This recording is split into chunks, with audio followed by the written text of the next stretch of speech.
Друзья, здравствуйте! Вот представьте, однажды древнее царство Фригия осталось без царя, без правителя. Как жить? В древности люди без царей жить не умели, равно как не умеем этого и мы теперь. В этом смысле мы от предков далеко не ушли. Фригийцы обратились к оракулу, к жрецу с вопросом, кого же выбрать или кого же назначить царем? Это отсылка к древней демократии. Вот таким вот лотерейным способом решается вопрос о престоле. И оракул, жрец, ответил: назначьте царем первого, кто проедет по дороге к храму Зевса. Такой человек, безусловно, нашелся. Им оказался простой крестьянин Гордий, который в своей, такой же простой, как он сам, повозке проезжал по указанной дороге в указанное время. Гордий стал царем Фригии. В честь себя выстроил роскошный город Гордион. И в самом дорогом храме на алтаре поставил, как вы думаете, что? Правильно, свою любимую повозку, в которой он ехал, когда на него свалилось вот это вот великое счастье – престол. И по легенде Гордий на одном из узлов этой самой повозки из простой веревки сплел очень сложный узел и сказал: кто распутает этот узел, станет править всей Азией. В 300 каком-то году до нашей эры Фригию завоевал легендарный Александр Македонский. Ему рассказали, конечно, легенду, он, конечно, пошел в храм, и тут версии историков расходятся. Александр либо одним взмахом, одним ударом своего острого меча рассек этот узел, таким образом решив проблему, либо есть еще версия о том, что Александр все-таки распутал, расплел этот узел, но сделал это каким-то хитрым, неожиданным способом, вытащив какую-то деталь из этой повозки, и узел рассыпался сам, потому что ему стало не за что держаться.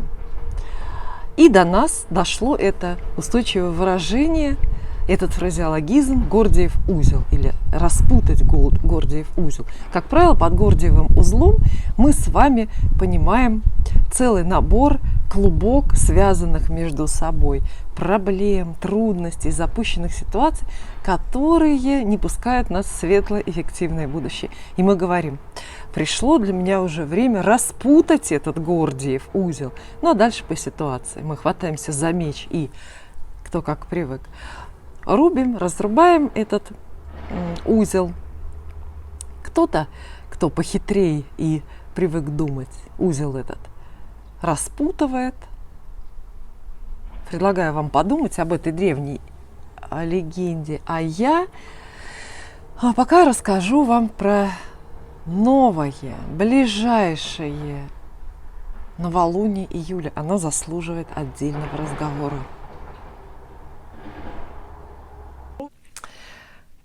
Да, само событие, само новолуние случится в июле 28 числа вечером в 20:55 по московскому, если не ошибаюсь, времени. Но давайте поговорим о том, что такое новолуние в принципе, потому что с ним все не так просто, как мы привыкли думать. С физической или с астрономической точки зрения новолунием называют вот такое явление, когда Земля, Луна и Солнце выстраиваются на эклиптической плоскости практически в одну прямую, практически, почти в одну прямую.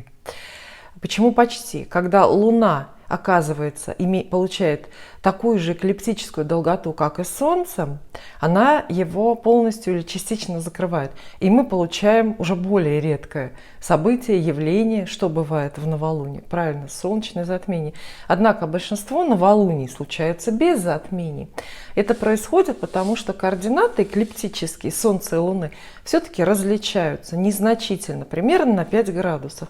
И этого недостаточно для того, чтобы Луна от нас как-то закрыла Солнце, Но этого достаточно, чтобы сама Луна перестала отражать солнечный свет и стала невидимой на небе, потому что мы понимаем, что сама Луна никоим образом не светится, она мертва, холодна, безжизненна. Это кусок кремния, который болтается достаточно близко от нас в небе, считается спутником Земли.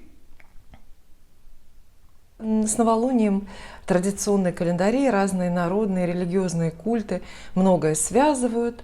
В древности каждому, говорят, новолунию приносились кровавые жертвы. Таким образом, люди просили вот эту новую молодую луну, поддержать их в начинаниях. Наверное, как правило, это был посев, какая-нибудь посевная очередная. И сейчас некоторые календари, например, еврейский календарь или Новый год, да, китайский Новый год, начинаются тоже в новолуние. То есть вот эта вот традиция отнюдь не забыта. И нынешнее новолуние ничем не примечательное само по себе, никакого затмения, конечно, не будет. Но почему мы о нем говорим? Нас интересует задник, картинка, на фоне которой это новолуние разворачивается. А картинка интересная. Потому что чуть позже, 31 июля, для многих в России это будет уже, наверное, ночь с 31 июля на 1 августа, в небе над нами случится точное соединение Урана и восходящего лунного узла. Надо понимать, что Уран – это реально существующее небесное тело, это одна из планет Солнечной системы, восходящий лунный узел в природе не существует, это строго астрологический термин. Тем не менее, нас беспокоит соединение этих двух монстров. Уран – планета революционная и аварийная. Уран все разрушает, убивает и ломает. Там, куда попадает Уран в натальной карте или в каком-то предсказательном гороскопе, всегда происходит авария, катастрофа, разрушение и потери. А северный лунный узел – это вектор приложения ваших самых правильных и эффективных усилий. Это такой вот вектор, направленный в будущее. То есть можно предположить, что когда соединяются Уран с северным лунным узлом, в нашей жизни у каждого в своем сегменте что-то ломается, разрушается. Нам предстоит проходить через какой-то вот прям кошмарный кризис для того, чтобы открылись двери в это великое будущее. Соединение Урана и восходящего лунного узла бывает достаточно редко. И еще тем более оно бывает редко, если мы смотрим, в каком знаке или в проекции какого эклиптического созвездия это соединение происходит. В этот раз соединение Урана и северного лунного узла будет в Тельце. Телец – это самый материальный знак, это воплощение всего самого вот реального, всего, что только можно, иногда не нужно потрогать. Поэтому вот эти вот катастрофы, разрушения, революции, сломы, аварии в конце июля затронут в первую очередь наш материальный мир. Да, это доходы и расходы, это имущество и имущественные споры, это имущественные права, право собственности, например, или его составляющие, владение, пользование, распоряжение. В общем, все, что можно так или иначе посчитать или перевести в деньги. Вот этой части нашей жизни коснется соединения Урана и восходящего лунного узла, соответственно. И оценивая предстоящее новолуние, мы тоже должны смотреть на вот этот вот материальный мир.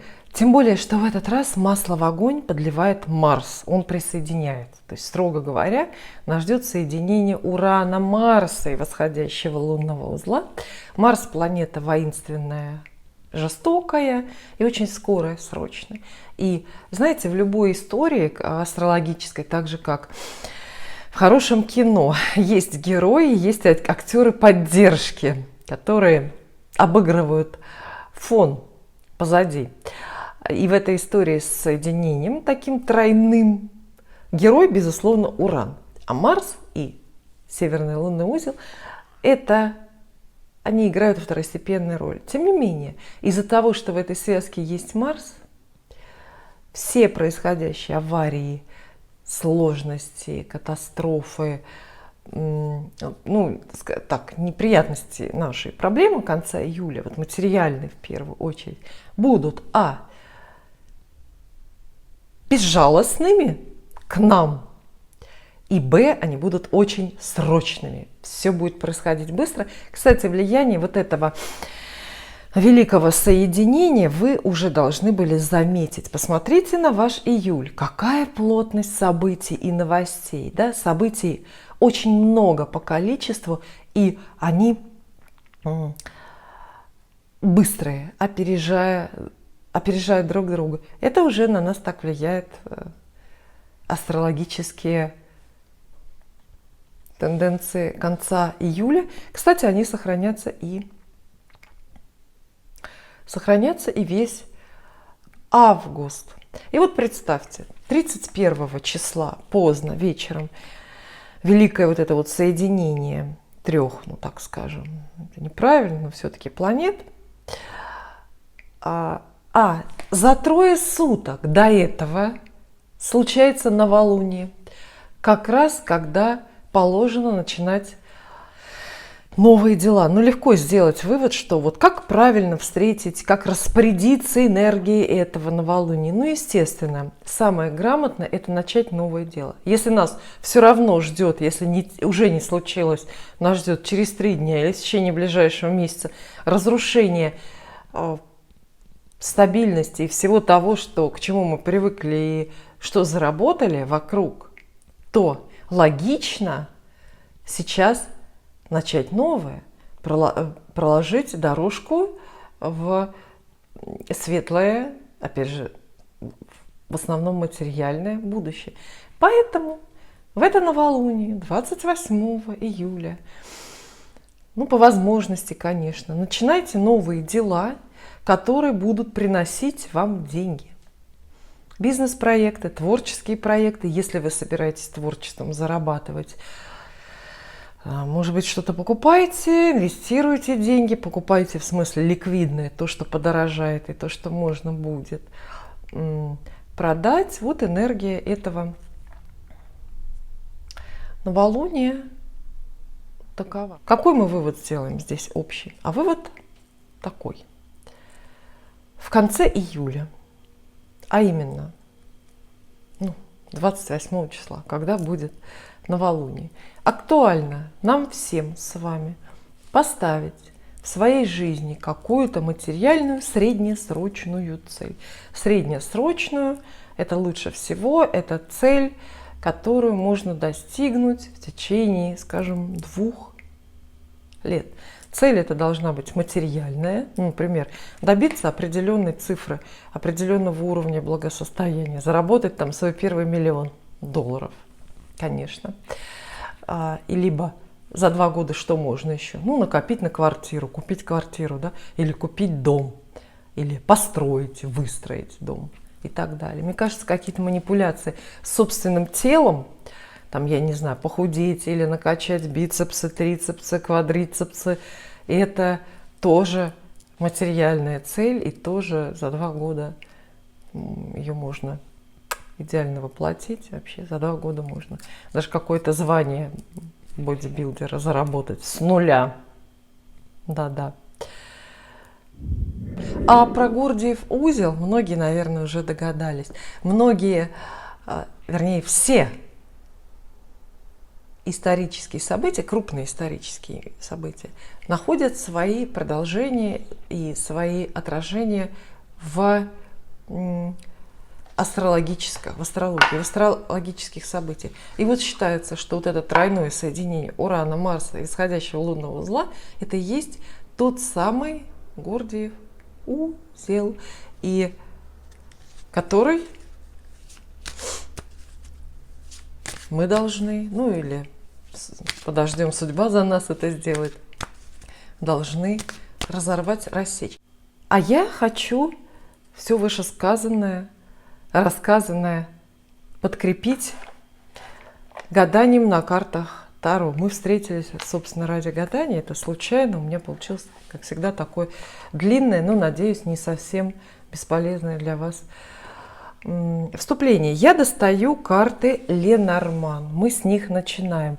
Мы определимся с выбором, опираясь на эти карты. Вы знаете, я крайне уважаю свободу любого индивидуума. Я продолжаю настаивать вслед за великими умами древности и современности, что свобода есть основная, единственная необходимая ценность для человека. Поэтому я предлагаю вам выбор. 3 варианта. Вам нужно загадать число от 1 до 3. Загадывать его можно как угодно. Можете какие-то нумерологические практики применять, а может быть у вас там 3 это число рождения. Неважно, может быть вам просто случайно сейчас интуиция подскажет. Там 1, 2, 3. И 3 карты из колоды Ленорман определят варианты. 1, 2, 3. Подумайте сейчас, какая карта будет ваша. Именно сейчас, в момент выбора, да. Но потом уже, пожалуйста, номер карты не меняйте, чтобы не портить чистоту эксперимента. Или меняйте. Ну, не знаю, разбирайтесь сами. Итак, 3 карты из колоды Ленорман. 3 варианта. Если вы загадали цифру 1, вам достается карта 28. Мужчина она называется. Мужчина. Какие у вас сразу возникли мысли, идеи, ассоциации? Ну вот вам выпадает карта мужчины. Понятно, что она имеет фигурное значение в первую очередь. То есть приковывает ваше внимание или переключает ваше внимание с чего-то на кого-то. На какого-то мужчину. Для тех, кто выбрал цифру 2, будет карта звезда. Да, это карта звезда или звезды, они по-разному называются.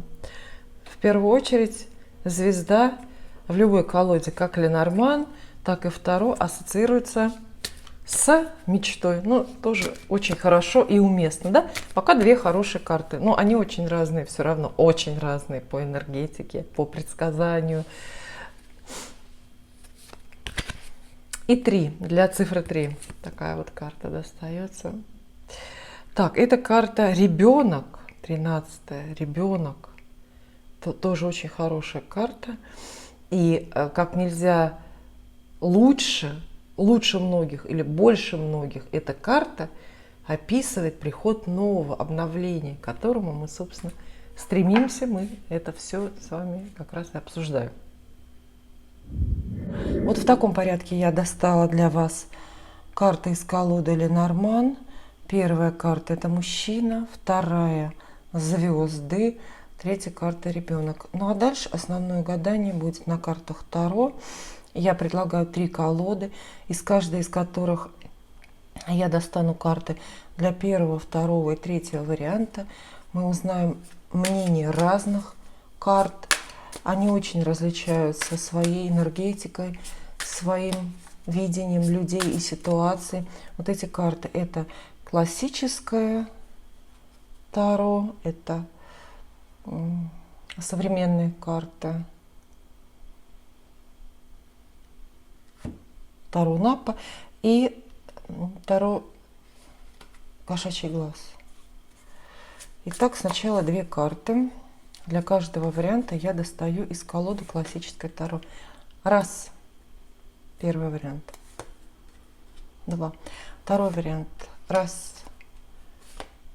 2. 3 вариант. 1, 2. Совсем закончили. Далее вот эта вот колода, видите, совсем другая. Здесь очень современные иллюстрации. Карты откровенные, достаточно равнодушные к вопрошающему, как правило. и очень объективный из-за этого. Также по 2 карты.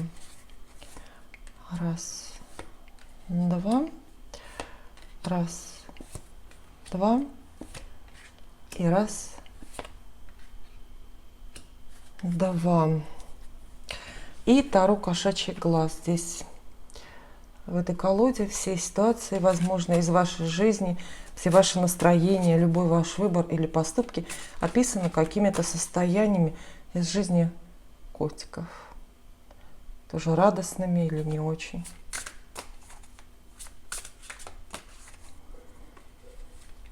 Тоже 2 карты. Раз, два, раз, два и раз, два. Карт нам достаточно, но прежде чем переворачивать Таро, я расскажу про ту карту Ленорман, которая вам досталась в результате жеребьевки, или про ту карту, которую вы, может быть, выбрали сами. Итак, для первого варианта это карта мужчина.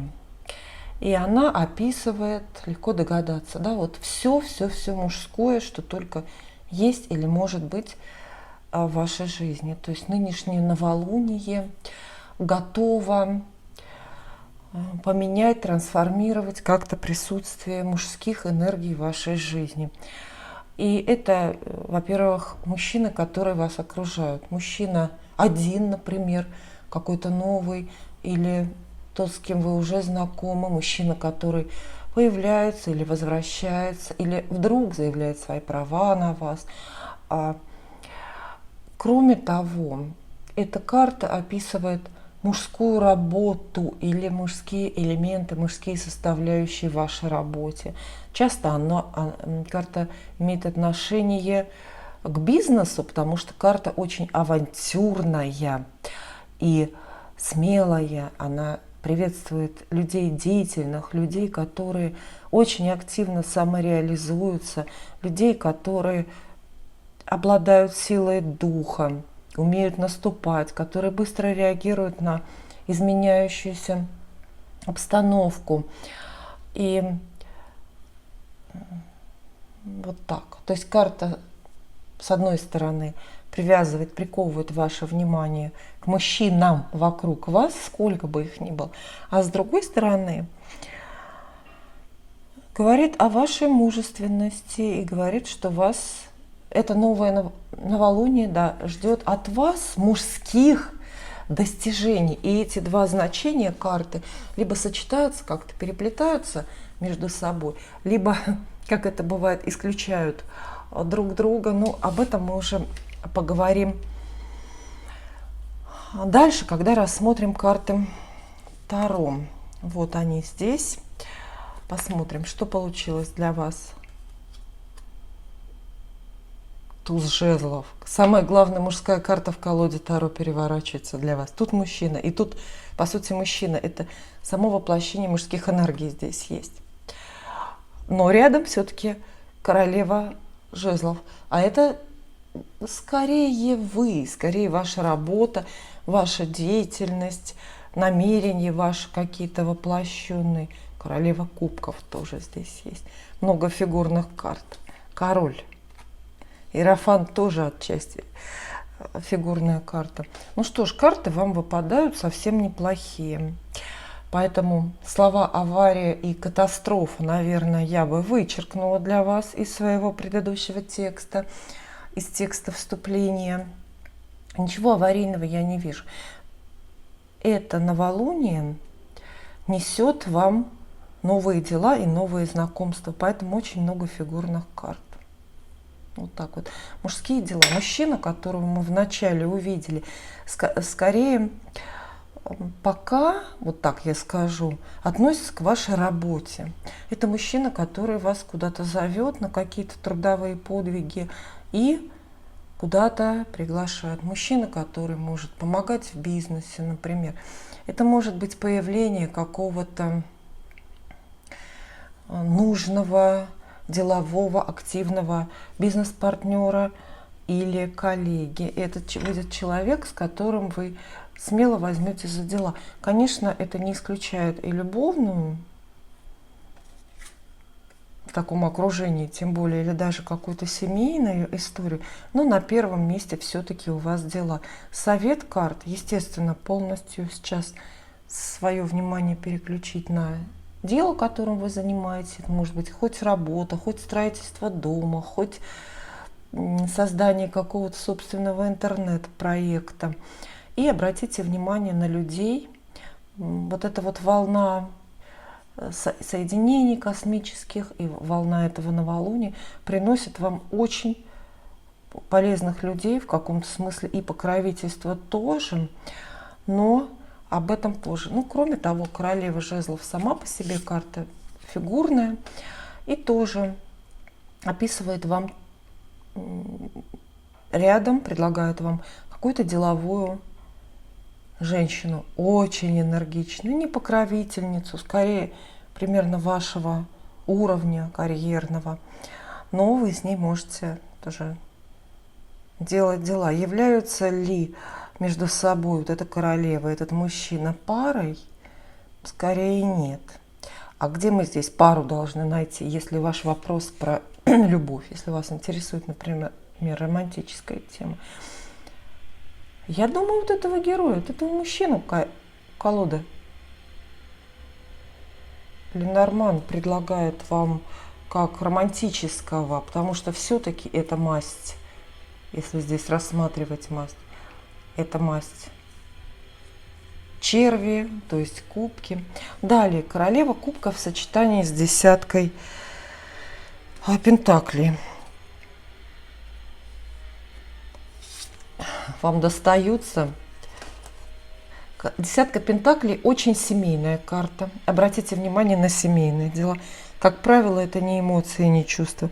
Это исключительно семейный бюджет. А королева кубков карта про любовь. И тут тоже мы скорее видим вас. Карты говорят, что вам придется в это новолуние и в связи с этим новолунием как-то по-новому, особенно активно проявлять вот семейные чувства, семейную любовь, заботиться о доме. Это может быть, опять же, появление новых денег или нового семейного бюджета, семейный бюджет в новом качестве, покупки для дома. Это, однако, видите, рядом чувственная карта, вот эта вот, она более обращает внимание на любовь и говорит, вам предстоит полюбить дом, коллектив, в некоторых случаях десятка пентаклей, это всегда нечто коллективное, поэтому мы говорим, что карта семейная, потому что семья предполагается, главный коллектив для нашей жизни. Но иногда это трудовой коллектив. Если у вас семьи, например, нет, но вы любите коллег, любите работать, любите с хорошим настроением, именно поэтому спешите всегда на работу, то десятка пентаклей может быть для вас знаком вот таких коллективных, корпоративных каких-то достижений. Это общий коллективный успех для многих, потому что вы дружите, вы друг друга поддерживаете. И вообще карты вам описывают совместную деятельность и совместные заработки. Они действительно очень активные, но вместе с тем очень светлые для вас. То есть каких-то предостережений для вашего варианта я пока не нахожу. Советы, как всегда, есть. Будьте практичны, но мы уже договорились, что в это новолуние все должны быть практичными. Имейте открытое сердце и легче ходите на контакты с людьми. Приветствуйте знакомства, приветствуйте разговоры, радуйтесь всем, кто вас окружает.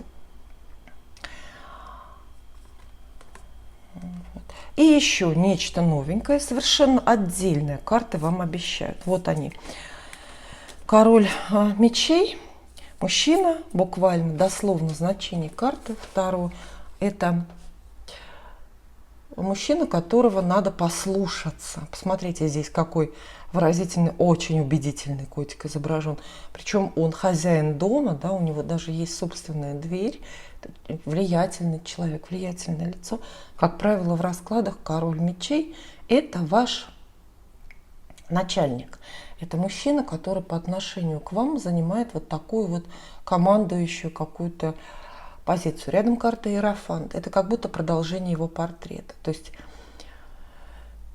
история нагнетается. Мужчина, которого вы должны слушаться в силу его служебного положения, в силу, ну, может быть, просто его какого-то человеческого авторитета.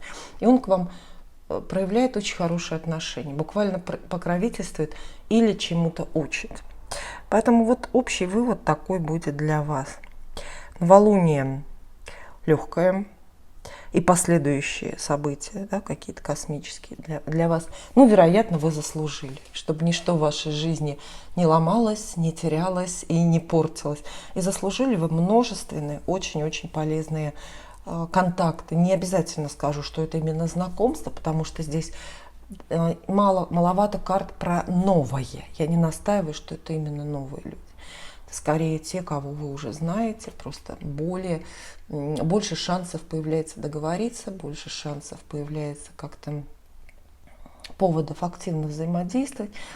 Вот. И если прежде мы видели людей примерно равных с вами, ну, там, авторитетом или ментальными ресурсами, то здесь есть и фигура какая-то посерьезнее, вот обратите внимание, покровительство или учительство есть. Самое время, что можно сделать накануне этого новолуния или прямо в новолуние? Обратиться к начальнику или к вашему преподавателю или к вашему научному руководителю, потому что он как нельзя сейчас близок к вам и расположен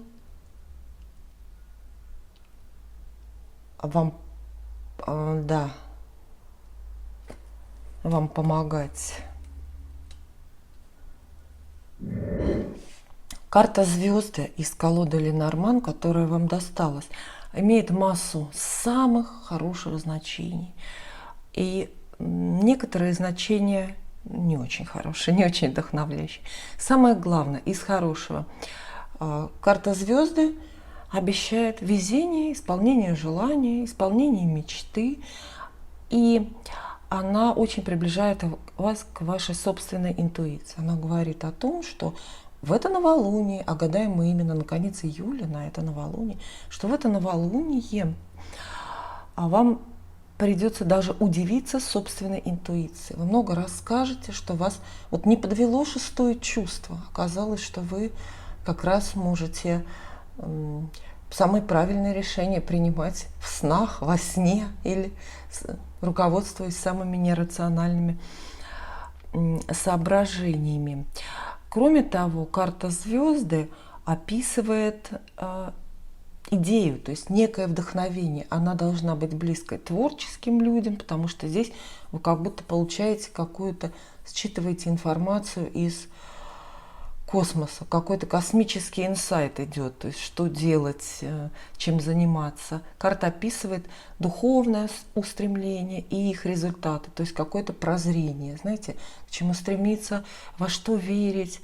Карта очень, кстати, неземная, она полностью отрывает вас от практических рассуждений и предлагает нынешнее новолуние посвятить мечтам и вдохновению, мечтам и вдохновению. Мне кажется, вот это очень хороший посыл, если вы откладываете творчество для себя.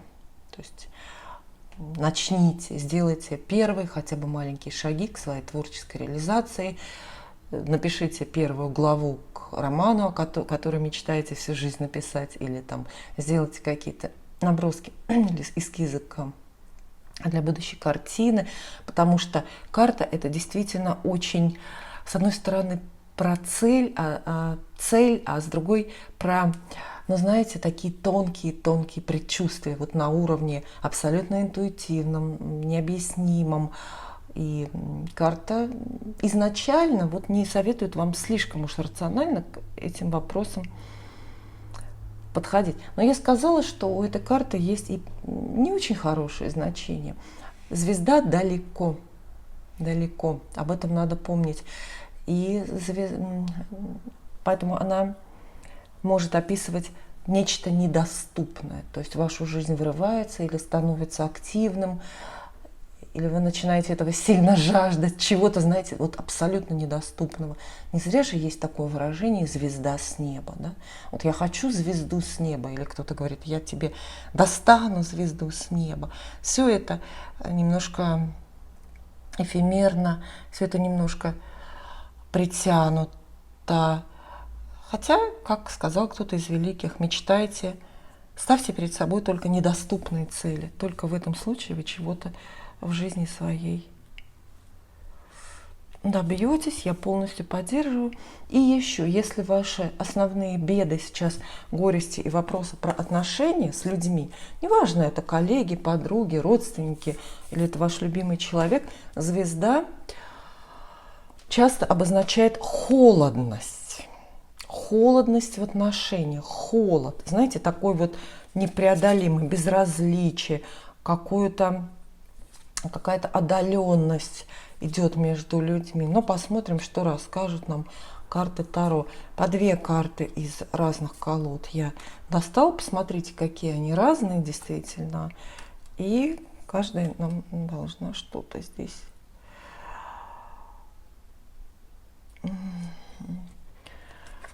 пообещать. Классическое Таро нам предлагает 5 жезлов и 7 кубков. Не скажу, что это авария и катастрофа, но пара очень нервная, беспокойная. Вместе они обещают вам какой-то спор, какой-то бой или конкурс, или конкуренцию на ровном месте, на пустом месте. Это, знаете, вот такая история, когда вы, например,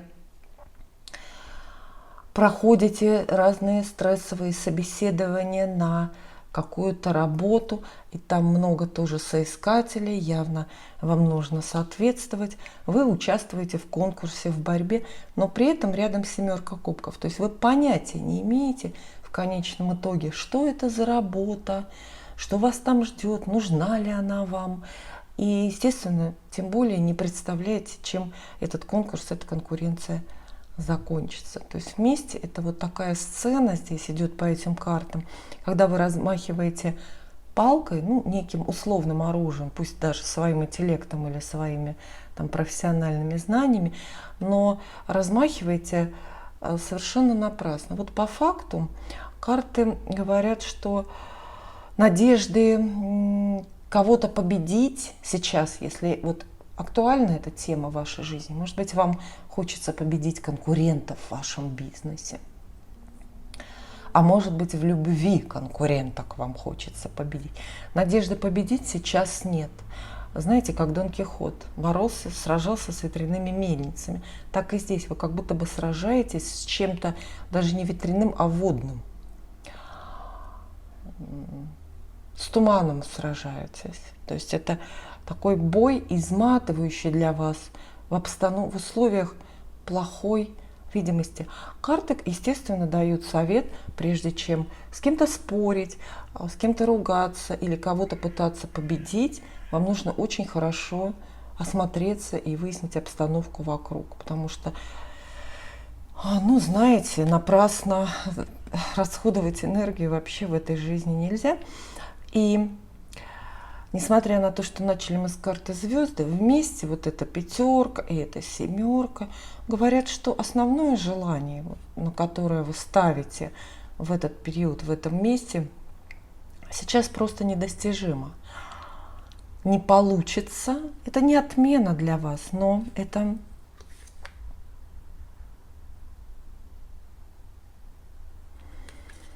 не отмена для вас, но это все равно очень многое с отложенными результатами. Новости, это первые новости вашего такого беспокойного новолуния. Далее вот колода Таро Наппа дает вам, наоборот, очень хорошие карты. Я думаю, что вот этот эпизод с этим все-таки не связан. Здесь не просматривается какой-то особой, ну, знаете, логической ниточки. А может быть и просматривается. Посмотрим. Здесь вам достается счастливейшая 4 жезлов и еще более счастливая, везучая карта Колесница. Вместе, вот здесь вот такого нет, но часто в других колодах четверку жезлов изображают тоже в форме колеса. Тогда вот эти вот жезлы там располагаются как спицы в колесе, или оси, правильно это называется. Поездка, дорога вам выпадает на это новолуние. Дорога веселая, даже правильнее, развеселая какая-то дорога. Это свадебные карты, имейте в виду. То есть это может быть для вас какая-то свадьба, может быть годовщина, юбилей свадьбы и праздник по этому поводу, там, я не знаю, 5 лет, 10 лет, или может быть у вас уже серебряная свадьба, может быть уже и золотая. Это может быть чужая свадьба, чужой праздник. Абсолютно это не имеет значения. Это может быть поездка на курорт. В любом случае это удовольствие, это радость. Немножко все спонтанно, но это везение и скорость, да, и какой-то там успех. Еще четверка жезлов, ее иногда называют картой новоришей, картой быстро разбогатевших людей. И везение рядом, то есть неожиданные деньги. Не слишком, может быть, большие, но легкие. Деньги, которых вы не ждали. И тут опять же, ориентируясь на энергии предстоящего новолуния, правильно будет разумно этими деньгами распорядиться, как советует Луна, и я вам советую. Их лучше все-таки как-то пустить в рост, а не в расход. Выплаченная премия, неожиданно хорошие прибыли от вашего бизнеса, от вашего какого-то дела, хорошие карты, легкие. И, может быть, от вот этой вот нелепой даже какой-то смешной борьбы вы легко откажетесь, потому что успех, удача на другом фронте вас ждет. Так, например, если у вас сейчас действительно активная какая-то конкуренция на работе и в бизнесе, она выматывающая, но вам очень везет в любви. Естественно, да. Как же так? По четверке жезлов приходят хорошие новости о знакомствах. Новое романтическое знакомство, если случится у вас под сенью, под крышей этого новолуния, то вы встретите, поверьте, очень подходящего человека. Прям максимально подходящего. Вот знаете, это идеально ваш размер, как говорят. То есть кто-то подходящий по возрасту, по своим жизненным взглядам. И четверка жезлов часто описывает любовную историю, которой ничто не мешает. И никто не мешает. То есть тот редкий случай, когда никто не против, и все только за вас радуются и благословляют. Рядом колесница, то есть это знакомство, скорее всего, в дороге или в каком-то месте далеко от вашего дома. И котики не слишком благосклонные здесь. Видите, но тенденция просматривается. Там мы видели пятерку жезлов, я сказала, но там был честный бой, честная конкуренция. А здесь уже пятерка мечей. Тоже конкуренция, тоже бой, такой же бессмысленный, но еще и нечестный.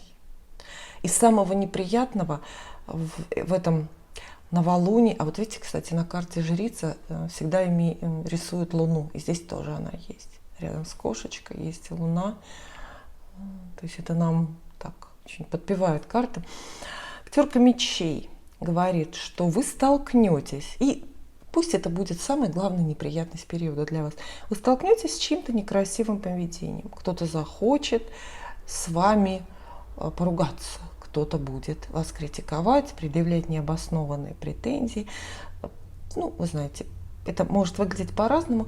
Объединяет только одно, то, что вам неприятно находиться там, в одной комнате с каким-то человеком. Неприятно, тем более на эти нападки отвечать. Скорее всего, вот это дурное поведение или дурной глаз идет от старшей женщины. Да, жрица старшая женщина. И где-то в каком-то соседстве. Карта это очень благоприятная. Она описывает и спокойствие, и мудрость, и любовь, и готовность ждать. А здесь нет. Как будто бы какая-то старшая женщина, начальница или какая-то родственница неожиданно вот поворачивается к вам своей не лучшей стороной, о которой вы даже не подозревали. Поэтому общие советы для всех, кто выбрал себе второй вариант и карту звезды, будут следующие. Очень следите за ссорами. Для вас это время будет просто ссорное. И, возможно, в разных местах ссорное. То есть вы только что поссорились с каким-то рекрутером на новом собеседовании, а пришли домой, и вот мама вас тоже встретили, от мамы какое-то непонимание. Вот. Следите именно за ссорами, за словами. Надо ли, сразу скажу, не надо. Лучше молчать. И это как раз, видите, пятерки, ну, это пятерка в соседстве, это сама по себе описывают конфликты, которых надо избегать. Уж точно ни в коем случае не ввязываться, потому что они ничего хорошего, правильного не несут. Они все абсолютно напрасны, и ничьей победы вот так вот не закончится. А душу отведете в дороге и в хороших заработках. Лучше, если вы это совместите, например, выгодная командировка. Но это еще и совет. Уехать. Как спастись от дурного настроения, чужого в основном? Просто уехать. Пусть поездка будет не дальняя и даже коротенькая, краткосрочная. Какая-то экскурсия, даже, не знаю, однодневная. Там. Вот. Но она принесет неожиданно больше пользы, неожиданно больше счастья. И, возможно, ведь это такая свадебная романтическая тема, возможно, очень даже хорошее знакомство. Карта «Ребенок» в колоде Ленорман, как и многие другие, имеет как исключительно положительные значения, так и не очень положительные. Ну, из хорошего карта очень подходит нам к периоду, к теме. Мы гадаем с вами на новолуние, мы обсуждаем ваши новые дела, ваши начинания, ваши свежие идеи. Мы говорим о том, что раз уж неизбежно наша жизнь меняется в конце июля, мы опередим ее и организуем себе перемены даже раньше, чем нам Уран и с друзьями, с компанией это сделает. А карта «Ребенок» действительно описывает обновление. Это начало, это перспективы, это и учеба какая-то, это и такая вот, знаете, энергия молодости, какой-то свежий энтузиазм, который даже в привычных делах посещает. То есть карта это очень уместная. Но, во-первых, она тоже по-своему фигурная. Она называется «Ребенок», и она описывает ребенка и все, что связано с детьми. То есть в это новолуние карта советует вам на детскую тему обратить внимание. Это могут быть новости о детях, хорошие, скорее всего. Ребенок куда-то поступил учиться, или ребенок женится, или ребенок только что у вас родится. Это может быть, конечно, и новость о вашей собственной беременности. В любых ваших делах карты ждут, и звезды, получается, ждут первые шаги. Да. То есть в это новолуние вы сделаете, или карта просит вас сделать, первые шаги к новому делу, к новой мечте. Пусть ваши шаги будут даже небольшие, немножко наивные, простые, даже, знаете, такие вот, может быть, незрелые, как шаги, первые шаги любого вот ребенка. Тем не менее, главное двигаться, главное не стоять на месте. Кроме того, карта «Ребенок» описывает в целом сферу чувств у человека. Вы знаете, в целом. А чувства бывают разные, как хорошие, так и, в общем-то, плохие. То есть для вас это будет чувственное время, когда вы много и глубоко эмоционально, много всего, да, переживете.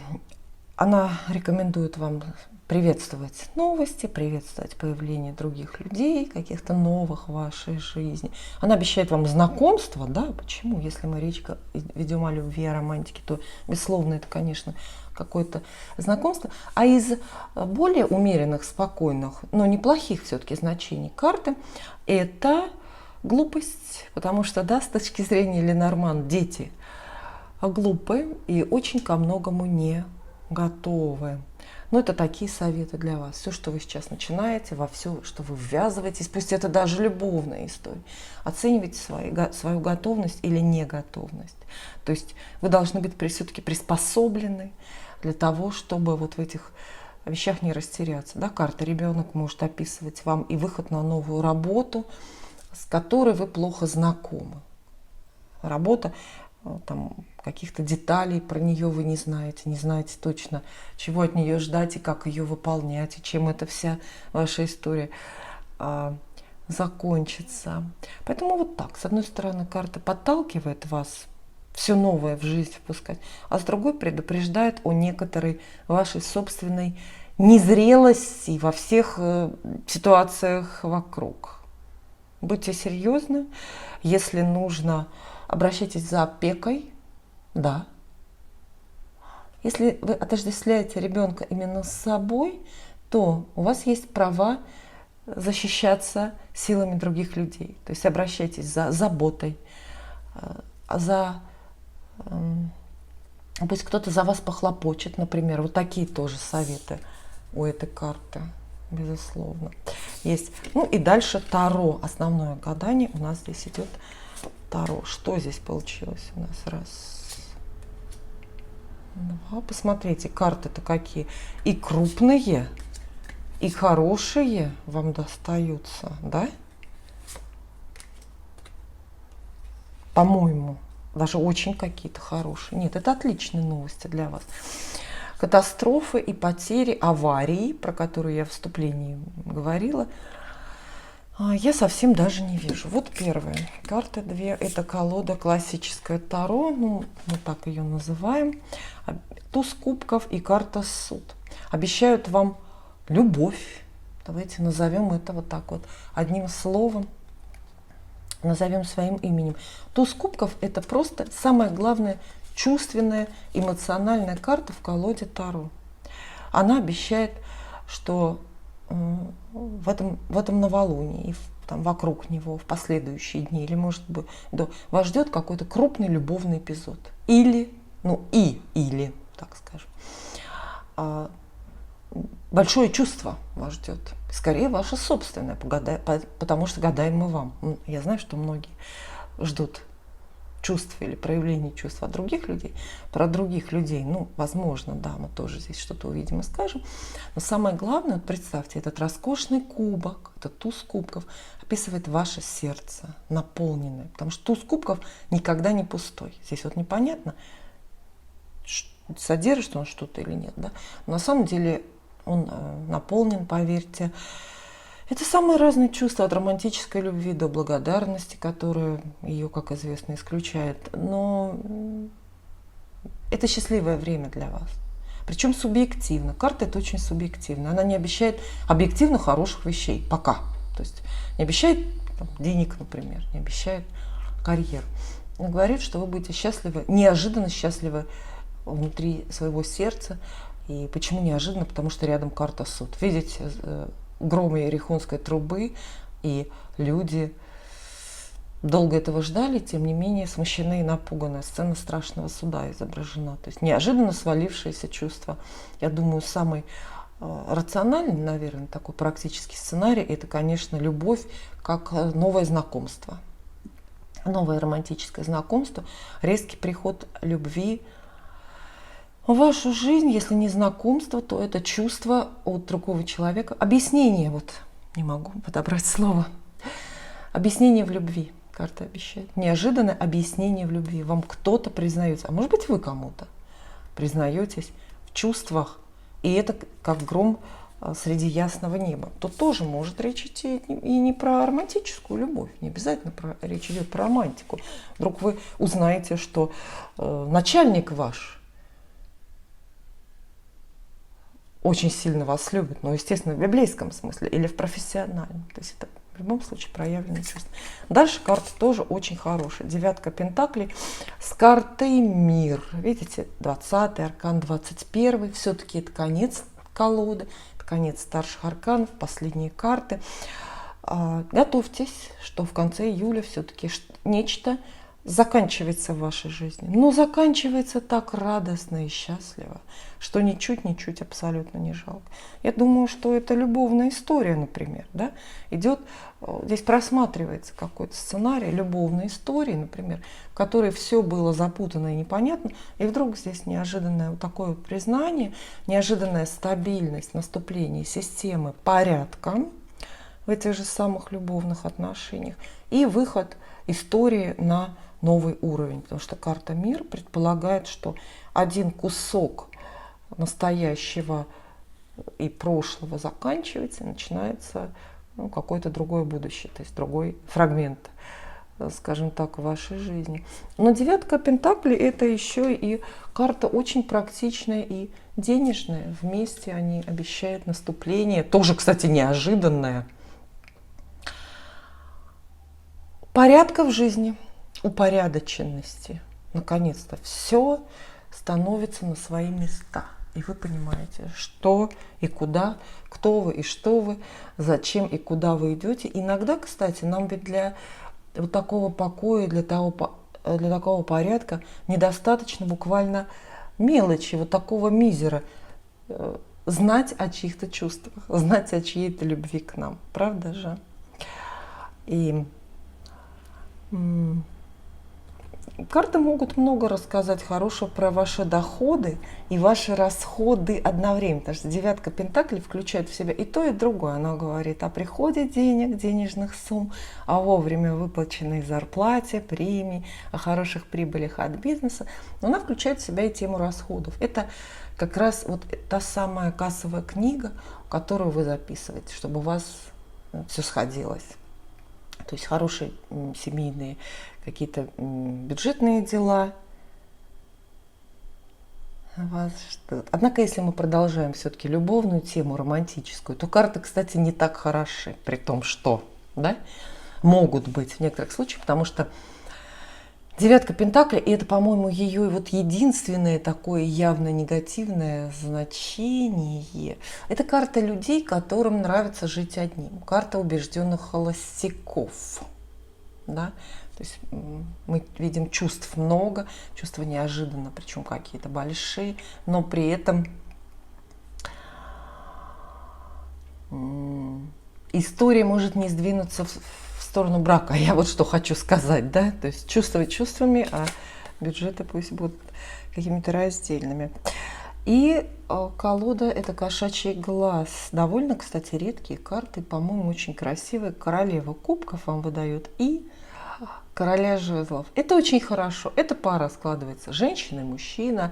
Я надеюсь, что вы один из участников этой пары. Да? Ну, большинство аудитории моего канала женщины, поэтому вот полюбуйтесь на себя. Вы такая немножко изнеженная, капризная королева кубков.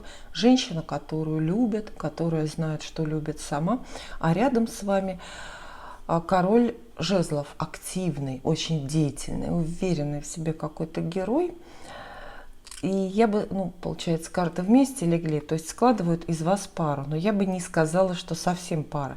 Чтобы мы объявили ваше июльское новолуние триумфом, абсолютным триумфом любви в вашей жизни, надо было, чтобы они были одной масти. Вот королева с королем бы выпали одной масти. Я бы сказала: о, все, сложилась пара, идеальный ваш человек. Но они разной масти, И карты, вот как ни странно, хорошие карты, но могут таким образом подчеркивать несхожесть характеров,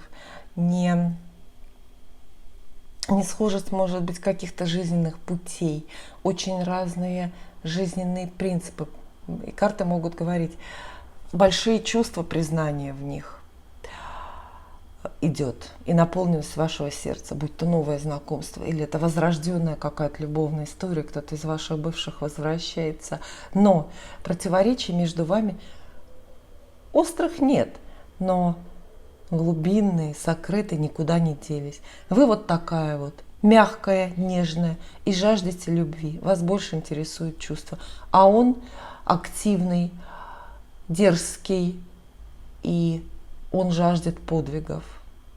Вы хороши, каждый сам по себе, но в паре вы можете просто вот в разные стороны вот так вот расходиться, потому что очень разные темпы жизненные или какие-то жизненные ожидания. В целом же для всех, кто выбрал себе третий вариант и карту ребенок, предсказание карт прекрасное. Общие советы. Он для вас какие? Безусловно. А знаете, для вас советов меньше, наверное, даже, чем для других, потому что, совет по карте ребенок, понятно, какой. Всех впускаем, никого не выпускаем из нашей жизни. Радуйтесь новостям и вообще приглашайте в жизнь новое, и все это вот так вот приветствуйте. Ну, а дальше карты какие-то крупные. То есть вряд ли вам надо что-то предпринимать, чтобы этот период жизненный стал особо эффективным. Неожиданная новость, как громы среди ясного неба. Вот я уверена, что это случится. Дело в том, что карточные гадания очень сжимают время, приближают. То есть все предсказанное картами случается раньше, чем даже они предсказали, чем мы теперь ждем. Я уверена, что для вас вот это вот откровение о чувствах, чье-то признание случится прям 28 числа, не позже, не придется вам ждать там соединения или чего-то еще. Дальше, ну такие карты, это само по себе, вам вмешиваться в ход событий не нужно, поэтому нет никаких советов. Вы можете не переживать, вам не надо стараться. Здесь нет карт про ваш личный подвиг. Они именно для вас довольно пассивные карты, эти статичные. То есть это просто случится и все. Точно так же карта и мир. И карта мир, да, это старший аркан. Она говорит, ну, будьте морально готовы, неизбежно какой-то этап в отношениях или в вашей жизни закончится. Кстати, карты меньше всего, наверное, говорят про дела, про работу, про бизнес, да, меньше всего. Это понятно, что в вашей жизни присутствует и все там хорошо, но тема новолуния все-таки не это. Это взаимоотношения, это ваши эмоции по отношению к другим людям. И это, вот мне очень нравится эта парочка. Но если бы вы увидели вот их вдвоем, да, вот эту кошку с этим котом, вы бы что, заподозрили их в романтической связи? Посмотрите, они разной масти, как грамотный художник подчеркнул, да, что они хороши каждый сам по себе, вот, правда или вот. Но вместе они именно разной масти, и им нужно будет потрудиться, проявить терпение, понимание к судьбе, в том числе и друг к другу, чтобы надолго и серьезно быть вместе.